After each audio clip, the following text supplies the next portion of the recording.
Hi everyone, চলে এসেছি একটা নতুন শর্টস ভিডিও নিয়ে। তো এই কদিন একটু ব্যস্ততার জন্য ভিডিও ঠিকঠাক দিতে পারিনি। তো আজকে আবার নতুন করে ভিডিও দিচ্ছি, কারণ আজকে আমার ছুটির দিন। তো একটু কাজের চাপটা বেশি।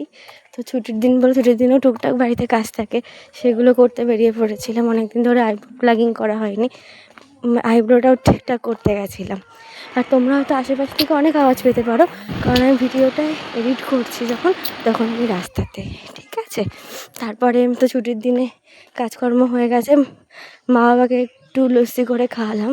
তো বোনের বিয়ের পর অনেক প্লাস্টিকের গ্লাস, এগুলো কাপ বেঁচেছিল, ওটার মধ্যেই দিয়েছি, কারণ আবার ধোয়ার থেকে যখন আছে তখন ব্যবহার করেই ফেলি।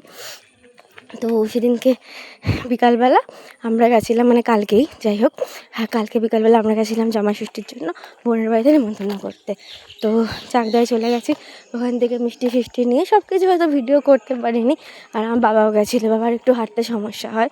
তো বাবা ওখানে গিয়ে খাওয়া দাওয়া, সন্ধ্যেবেলা যেরকম মোমো টোমো খেয়েছি, আবার চলে এসছে। বোনের বাড়িতে গেলে না, বোন থাকলে আসতে ইচ্ছা করে না, আর বোন যা আমার সাথে আড্ডাই আর কি মারে।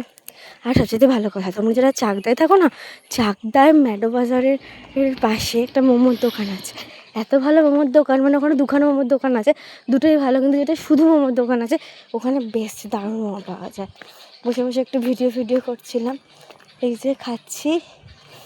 তো তারপরে না, আর একটা ভালো জিনিস, আমার বোনের শাশুড়ি মা নিজের হাতে দই বানিয়েছিল, অতুলনীয় টেস্ট হয়েছে। তারপরে গেছিলাম পাশের দোকানে শার্ট কিনতে জামাইবাবুর